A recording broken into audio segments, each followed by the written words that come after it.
patriotism, weapons, armies, navies, all that is a sign that we're not civilized yet. Kids will ask their parents, didn't you see the necessity of the machines? Dad, couldn't you see that war was inevitable when you produce scarcity? Isn't it obvious? Of course the kid will understand that you were pinheads, raised merely to serve the established institutions. We're such an abominable, sick society that we won't make the history book. They just say that large nations took land from smaller nations, used force and violence. You'll get history talked about as corrupt behavior all the way along until the beginning of the civilized world. That's when all the nations work together. World unification, working toward common good for all human beings, and without anyone being subservient to anyone else, without social stratification, whether it be technical elitism or any other kind of elitism, eradicated from the face of the earth. The state does nothing because there is no state. Because there is no state. The system I advocate, a resource-based global economy, is not perfect. It's just a lot better than what we have. We can never achieve perfection.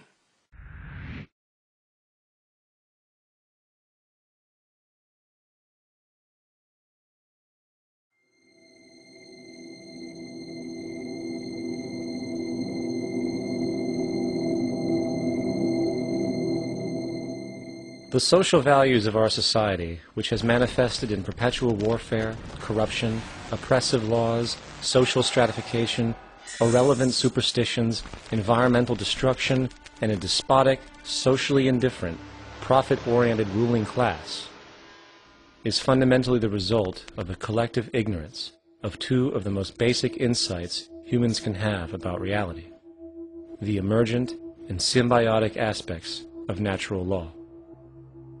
The emergent nature of reality is that all systems, whether it is knowledge, society, technology, philosophy, or any other creation, will, when uninhibited, undergo fluid, perpetual change.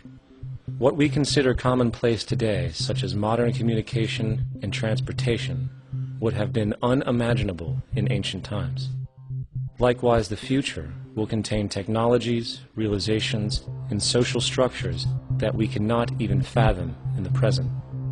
We have gone from alchemy to chemistry, from a geocentric universe to a heliocentric, from believing that demons were the cause of illness to modern medicine.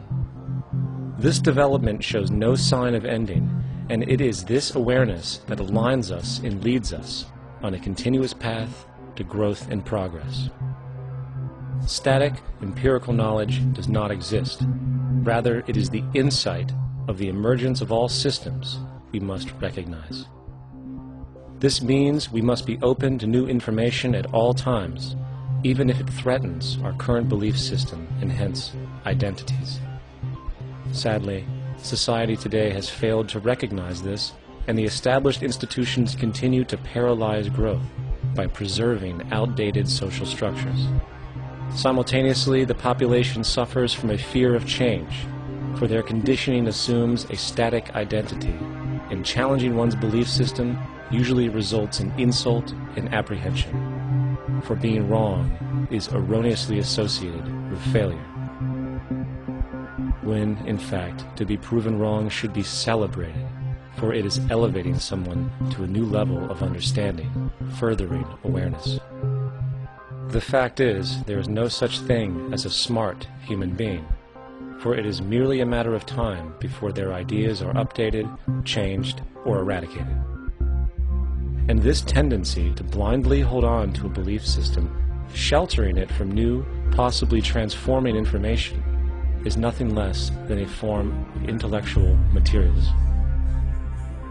The monetary system perpetuates this materialism not only by its self-preserving structures, but also through the countless number of people who have been conditioned into blindly and thoughtlessly upholding these structures, therefore becoming self-appointed guardians of the status quo.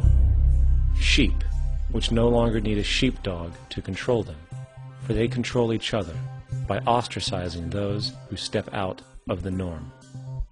This tendency to resist change and uphold existing institutions for the sake of identity, comfort, power, and profit is completely unsustainable and will only produce further imbalance, fragmentation, distortion, and invariably, destruction. It's time to change. From hunters and gatherers to the agricultural revolution to the industrial revolution, the pattern is clear. It is time for a new social system which reflects the understandings we have today. The monetary system is a product of a period of time where scarcity was a reality. Now, with the age of technology, it is no longer relevant to society. Gone with the aberrant behavior it manifests. Likewise, dominant worldviews, such as theistic religion, operate with the same social irrelevancy. Islam, Christianity, Judaism, Hinduism, and all of the others exist as barriers to personal and social growth, for each group perpetuates a closed worldview. And this finite understanding that they acknowledge is simply not possible in an emergent universe. Yet, religion has succeeded in shutting down the awareness of this emergence by instilling the psychological distortion of faith upon its followers, where logic and new information is rejected in favor of traditionalized, outdated beliefs. The concept of God is really a method of accounting for the nature of things. In the early days, people didn't know enough about how things formed, how nature worked, so they invented their own little stories. And they made God in their own image. A guy that gets angry when people don't behave right. He creates floods and earthquakes. And they say it's an act of God. A cursory glance at the suppressed history of religion reveals that even the foundational myths themselves are emergent culminations, developed through influence over time.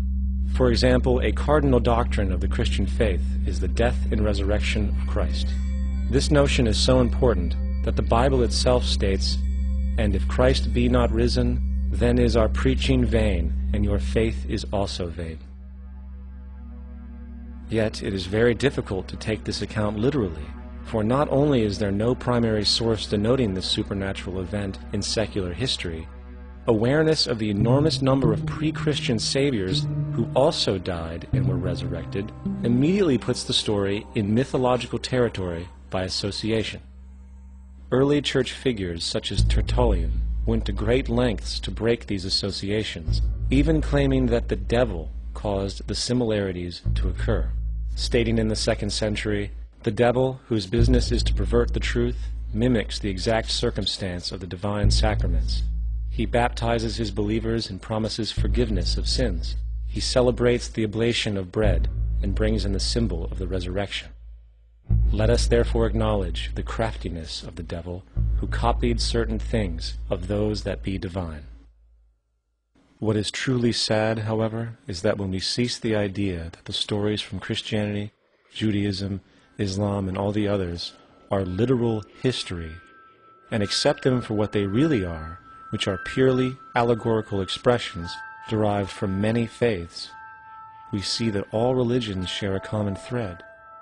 And it is this unifying imperative that needs to be recognized and appreciated. Religious belief has caused more fragmentation and conflict than any other ideology.